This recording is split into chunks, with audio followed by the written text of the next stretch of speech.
Este y otros contenidos, búscanos en Spotify como La Hora de la Decisión. En la descripción de este video encontrarás el URL que te llevará a nuestro perfil. Compártelo con amigos y familiares. Publicamos reflexiones todas las semanas. ¿Te has preguntado por qué los cristianos sufren? Bendiciones, mis amados hermanos. Qué bueno que estés con nosotros nuevamente en la hora de la decisión en nuestra serie de podcast acerca de el Apocalipsis. Como sabemos, estamos entrando hoy a lo que es el capítulo 8. Así que sin más que decir, toma tu Biblia y escudriñemos verso a verso el Apocalipsis. Capítulo 8, versículo 1. Cuando abrió el séptimo sello, se hizo silencio en el cielo como por media hora. Si recordamos, a partir del capítulo 6, Cristo toma de la mano del Padre el rollo que contiene la revelación del fin y el plan de los tiempos.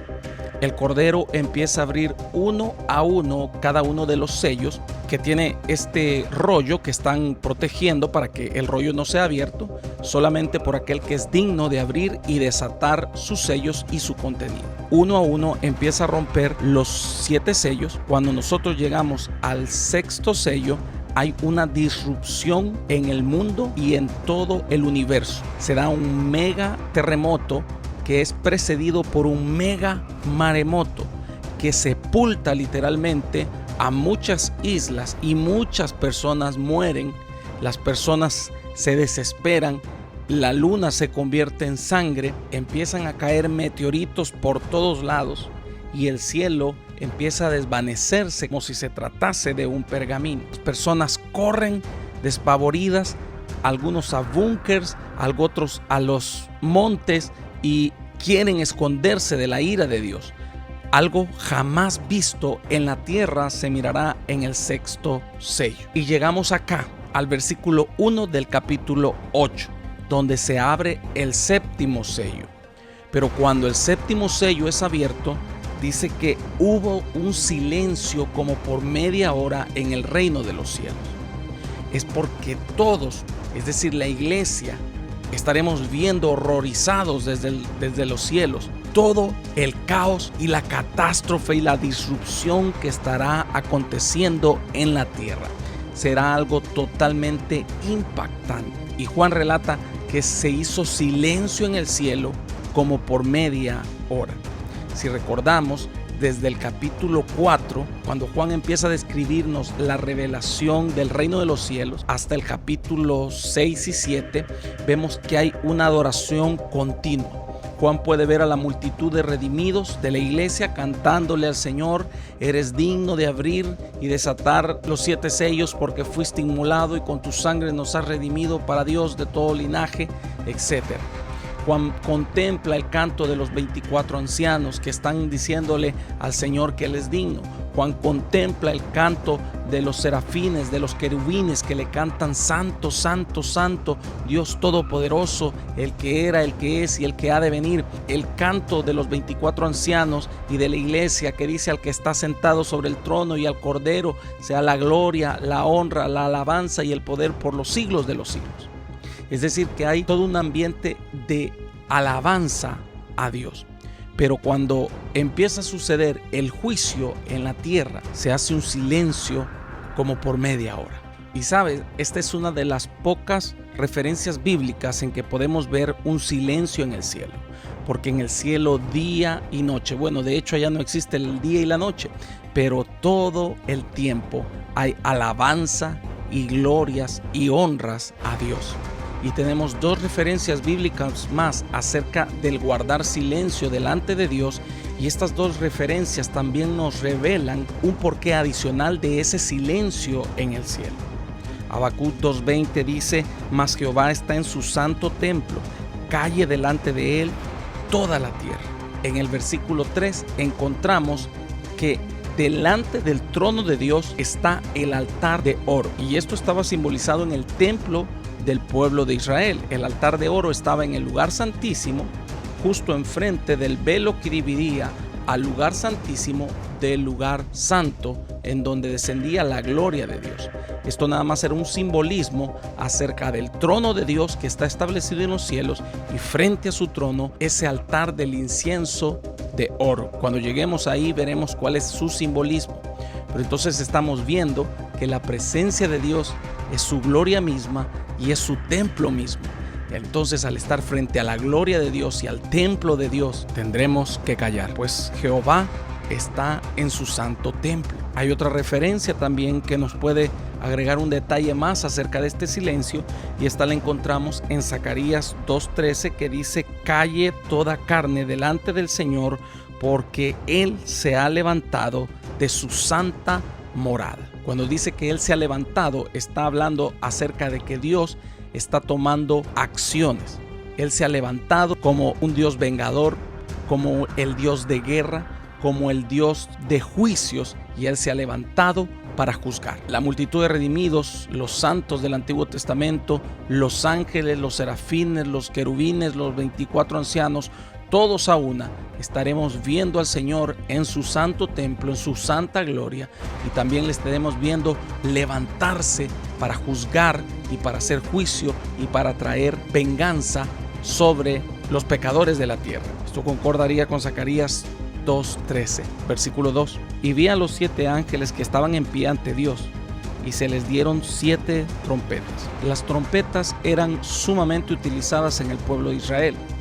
Estas trompetas eran el shofar. El shofar se tocaba con diferentes fines. El shofar cuenta con 4 toques, es decir, 4 formas de tocar o de hacer sonar el shofar, y cada una de estas formas tenía un significado específico. Nosotros vemos acá en el versículo 2 que dice que se le dieron a 7 ángeles 7 trompetas, y obviamente esto hace referencia al shofar. No podemos imaginar esto como una trompeta de las que existen actualmente, porque recordemos que son una creación del hombre, entre comillas, pero el shofar es una creación de Dios, porque el shofar se hace del cuerno del carnero. ¿Y quién creó al carnero? Dios. Entonces el shofar representa esa creación divina. Entonces, como estamos viendo acá el versículo 2, tenemos 7 ángeles con 7 trompetas. Esto hace alusión a 7 trompetas de shofar. ¿Cuáles entonces eran los 4 toques del shofar? El primer toque se llama tequía, y este llama a reconocer al Rey de Reyes. Este suena algo así.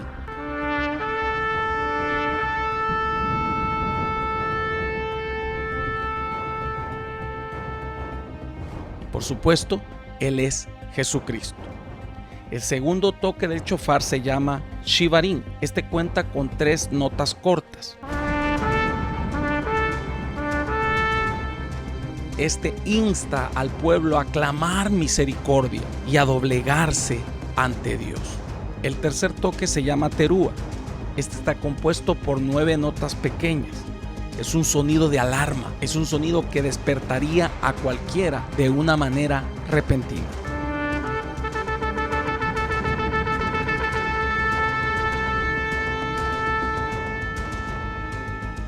Y el cuarto sonido se llama ticá gadola. Esta es una nota mantenida, sin ningún corte alguno. Y esta significa la voz de Dios que llama al arrepentimiento.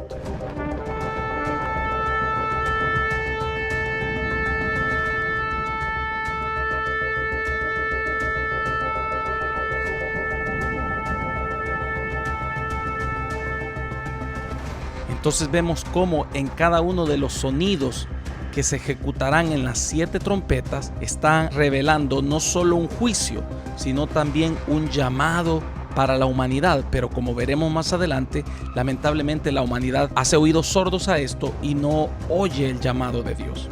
En la primera trompeta se le llama reconocer al Rey de Reyes, que es Jesucristo. En la segunda trompeta instará a la humanidad por clamar por misericordia por los juicios que están por venir y por doblegarse ante Dios. En la tercera trompeta habrá un clamor de alarma sobre el juicio inminente que se acerca. Y en la cuarta trompeta, el llamado de Dios al arrepentimiento.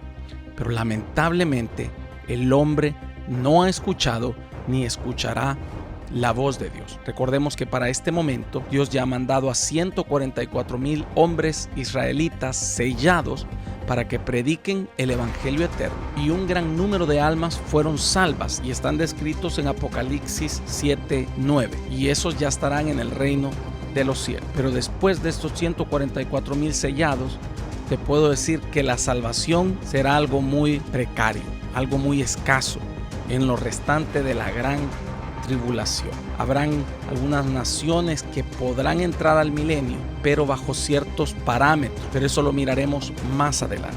Versículo 3. Otro ángel vino entonces y se paró ante el altar con un incensario de oro, y se le dio mucho incienso para añadirlo a las oraciones de los santos sobre el altar de oro que estaba delante del trono. Este altar, como decíamos anteriormente, está descrito en Éxodo capítulo 30. El Señor le manda a Moisés, cuando le está dando las ordenanzas para construir el tabernáculo, el Señor le dice que va a hacer un altar que fuera recubierto de bronce. Ese altar era una especie de caja cuadrada rectangular en la cual ponían carbón y ponían incienso. Se debía de colocar incienso en la mañana y en la noche. Es decir, que en el lugar santo había un olor agradable, un olor grato todo el tiempo, día y noche. Esto representa el altar del incienso que está delante del trono de Dios, porque justo frente al lugar santísimo se encontraba este altar de bronce, pero en el cielo ya no es de bronce, sino que es de oro puro. Y dice que en ese altar están las oraciones de los santos. Si recordamos, en el quinto sello, las almas de los muertos por la causa de Cristo están clamando a Dios por justicia y le dicen: Señor, ¿hasta cuándo tú no juzgarás a los hombres malos y al sistema corrupto que nos mató por predicar el evangelio? Obviamente ahí estarán las almas desde el primer mártir, que fue Esteban, pasando por los cristianos de la iglesia perseguida, hasta todos aquellos ministros, misioneros y pastores que al día de hoy todavía están sufriendo persecución y están siendo muertos por predicar la palabra de Dios. Sin embargo, en aquel momento se les dice que todavía deben de esperar un poco más hasta que se complete el número de sus hermanos que han de ser muertos al igual que ellos. Pero como vemos en el capítulo 7, versículo 9, se presenta otra multitud que son aquellos que alcanzaron salvación en medio de la gran tribulación. En el último rayito de esperanza, en la predicación de los 144,000, estas personas alcanzan la salvación, pero son muertas por causa de su fe. Entonces, con ellos se completa el número de los consiervos de los cuales se les habló a las almas del capítulo 6, versículo 9. Entonces, al completar el número de los consiervos que también debían de ser muertos, que serán muertos en la gran tribulación, desata las 7 trompetas. El juicio de Dios está listo para ser ejecutado y Dios está listo para hacer justicia por todos los mártires de la iglesia, desde Esteban hasta el día de hoy, y por todos los mártires que se añadirán y serán muertos en la gran tribulación, que se arrepintieron debido a la predicación de los 144,000. El Señor está listo y está dispuesto a hacer justicia por ellos, y sus oraciones no son olvidadas, sino que son puestas en el altar del incienso delante de Dios. Por nuestras oraciones suben delante de su presencia como incienso agradable. Esto según Salmos 141, versículo 2. Así es que, teniendo claro esto, me permito nuevamente leer el versículo. Otro ángel vino entonces y se paró ante el altar con un incensario de oro, y se le dio mucho incienso para añadirlo a las oraciones de todos los santos sobre el altar de oro que estaba delante del trono. Entonces el clamor de los mártires de la gran tribulación se unirá con el clamor de los mártires de la iglesia primitiva, de la iglesia perseguida y la iglesia actual. Y en el versículo 4 vemos que esto causa una reacción delante de la presencia de Dios. Dios está dispuesto para ejecutar sus juicios ahora que se han completado el número de los mártires. Versículo 4. Y de la mano del ángel subió a la presencia de Dios el humo del incienso con las oraciones de los santos. Y el ángel tomó el incienso y lo llenó del fuego del altar y lo arrojó a la tierra, y hubo truenos y voces y relámpagos y un terremoto. El ángel toma el fuego que está en el altar, que está consumiendo ese incienso agradable delante de Dios, esas oraciones agradables delante de Dios, y arroja ese fuego sobre la tierra. Esta es una reacción muy similar a la que se miraba en el monte cuando Moisés estaba recibiendo la ley de Jehová. Es decir, es Dios ejecutando sus juicios, es Dios haciendo valer su ley. Entonces, siendo desatado por el séptimo sello y como respuesta a las oraciones de los santos, vienen ahora las 7 trompetas. Versículo 6. Y los 7 ángeles que tenían las 7 trompetas se dispusieron a tocar. El primer ángel tocó la trompeta.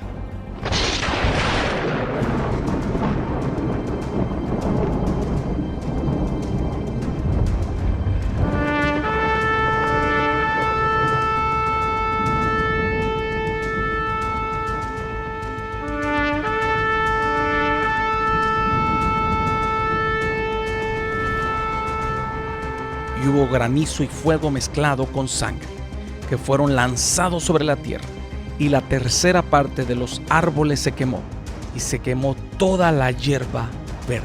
Vemos el primer juicio. Este es un juicio hacia la vegetación. Se quema una tercera parte de los árboles y se quema toda la hierba verde. ¿Por qué?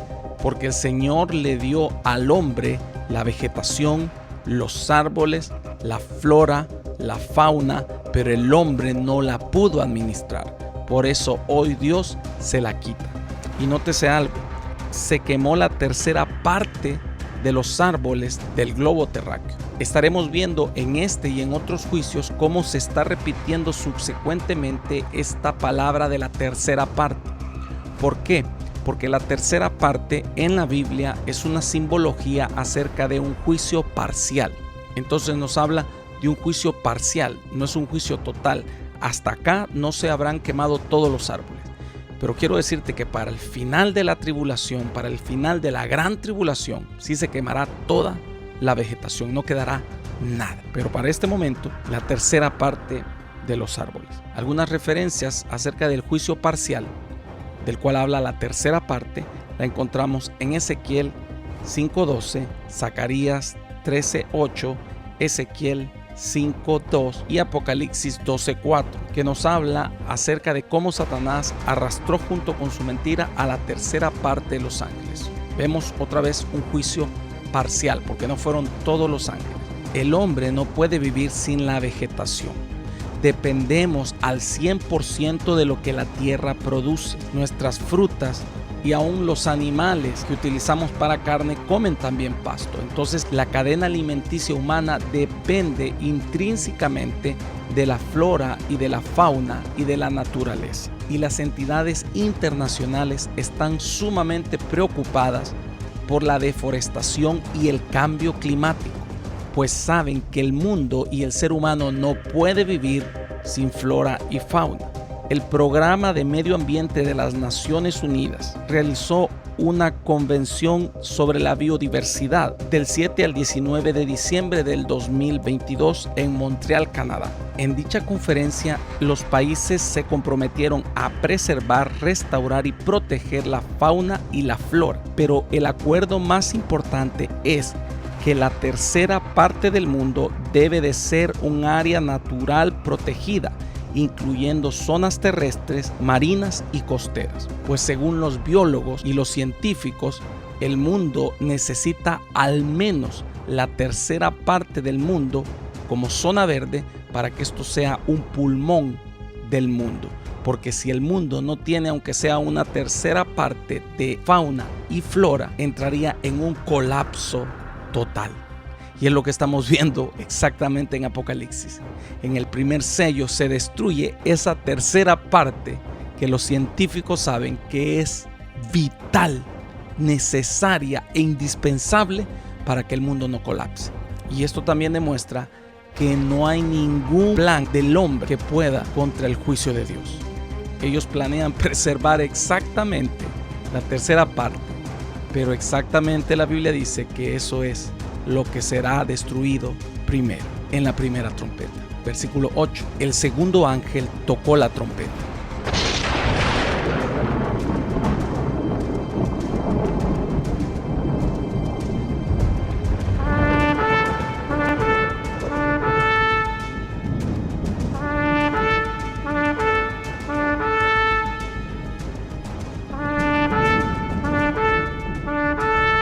Como una gran montaña ardiendo en fuego fue precipitada en el mar, y la tercera parte del mar se convirtió en sangre, y murió la tercera parte de los seres vivientes que estaban en el mar, y la tercera parte de las naves fue destruida.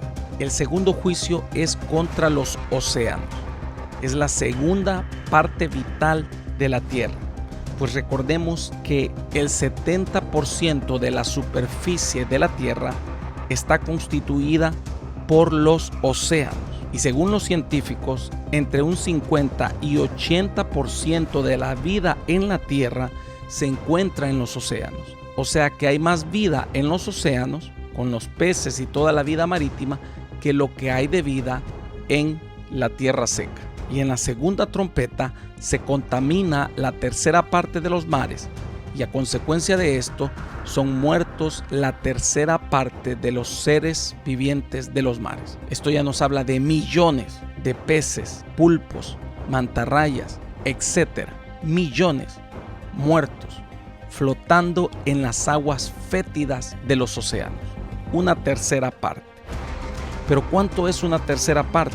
Fíjate que exactamente como lo dice la Biblia, así está registrado por los geólogos, pues existe un océano que es el océano más grande de la Tierra. Solo este océano ocupa exactamente la tercera parte de la Tierra. Me da mucha tristeza, porque este océano es el océano Pacífico. Este océano se extiende desde el mar de Bering en el Ártico hasta los márgenes congelados del mar de Ross en la Antártida, y cubre un área de 165.700.000 kilómetros cuadrados. Así es que en la segunda trompeta se destruirá la tercera parte de los mares. Con solo ese juicio se contaminaría por completo todo el océano Pacífico, y todos los peces y la vida marítima moriría. Mi país, El Salvador, solo tiene costas en el océano Pacífico. Es decir, que las preciosas playas de mi país desaparecerán. Nadie va a querer ir a bañarse a San Diego, nadie querrá ir al Sunsal, nadie querrá ir a Punta Roca, porque serán aguas fétidas, llenas de peces muertos, con una marejada roja contaminada. Todos los países de Centroamérica, Suramérica y Norteamérica que tenemos costas en el Pacífico, te puedes imaginar esas costas vacías de personas, porque nadie podrá ir, porque el mar estará contaminado. La segunda trompeta tiene el poder para contaminar todo el océano Pacífico completo. Versículo 10. El tercer ángel tocó la trompeta.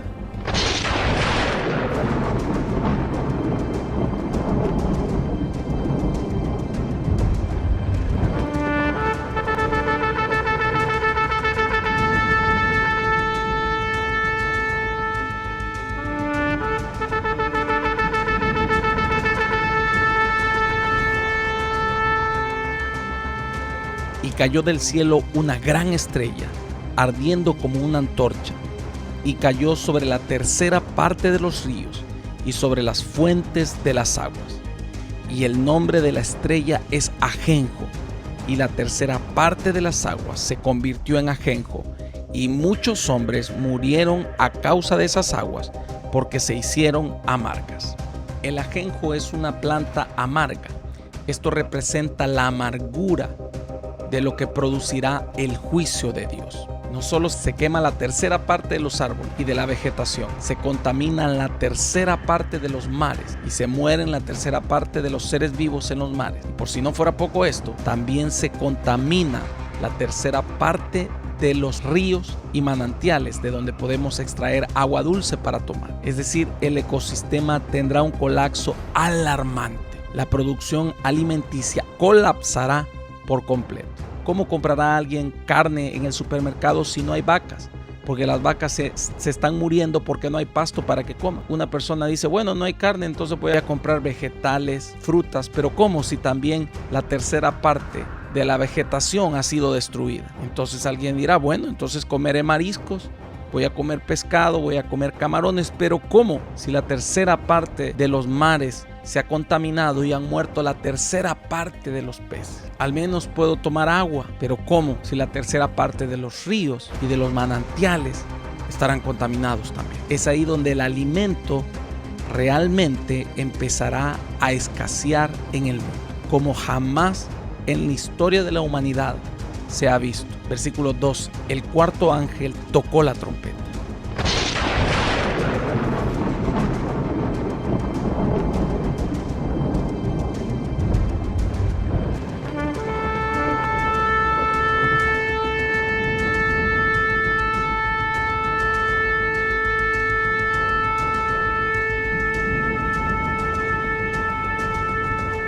Y fue herida la tercera parte del sol y la tercera parte de la luna y la tercera parte de las estrellas, para que se oscureciese la tercera parte de ellos y no hubiese luz en la tercera parte del día y asimismo de la noche. Es decir, que habrá una serie de raros acontecimientos astronómicos. Eclipses solares, eclipses lunares. Recordemos que a causa del megaterremoto que transcurrió en el sexto sello, muy probablemente las redes eléctricas en el mundo no estarán ni siquiera trabajando al 30 o al 40%. La luz del sol y de la luna será indispensable en aquellos días, y también el hombre perderá esa lumbrera durante la tercera parte del día. ¿Te imaginas? Sin comida, sin bebida y sin luz. ¡Wow! Podrás preguntarte, ¿podrá salir algo más mal que esto? Por supuesto que sí. Versículo 13. Y miré y oí a un ángel volar por en medio del cielo, diciendo a gran voz, ¡ay, ay, ay de los que moran en la tierra! A causa de los otros toques de trompeta que están para sonar los tres ángeles. ¿Recuerdas que te dije al principio que el shofar tiene 4 toques de trompetas? Entonces, ¿qué pasa con los 3 restantes? En los 3 restantes ya no son los primeros 4, ya no es tequía, ya no es chivarín, ya no es terúa, ni tequía gadola.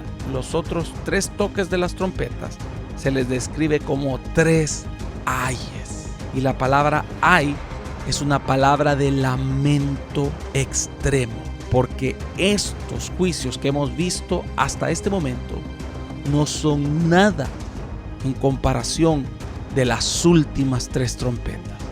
Por eso el sonido de estas trompetas son 3 ayes. Ya no hay más llamado al arrepentimiento, ya no hay más clamor por misericordia. Ahora solo será juicio y destrucción sobre los hombres impíos. Y para mí la quinta trompeta encierra uno de los juicios más terribles. Así es que no te pierdas nuestro próximo capítulo, en donde estaremos estudiando ya el capítulo 9 y estaremos viendo las 3 trompetas restantes. Y si tú todavía no eres cristiano, hoy puedes venir a la luz de Cristo. Él no quiere que pases por estos juicios, Él quiere salvar tu alma.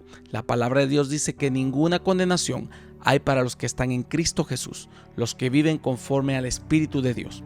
Acepta a Jesucristo hoy para que no pases por estos juicios. Y te espero en nuestra próxima edición. Este fue tu amigo, tu hermano, el pastor Caleb Pineda. Dios te bendiga.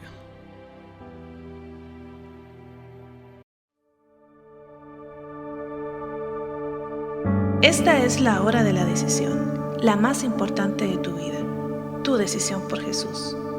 Entrégale tu corazón orando de esta manera. Señor Jesús, reconozco que soy pecador y mi pecado me aleja de ti. Me arrepiento, perdóname Señor. Hoy te recibo como mi único y suficiente Salvador personal. Creo que eres Dios, que moriste y resucitaste al tercer día. Escribe mi nombre en el libro de la vida. Amén. Ahora eres parte de la familia de Dios. Te invitamos a que te congregues en una iglesia cristiana para que sigas creciendo en el conocimiento de Dios.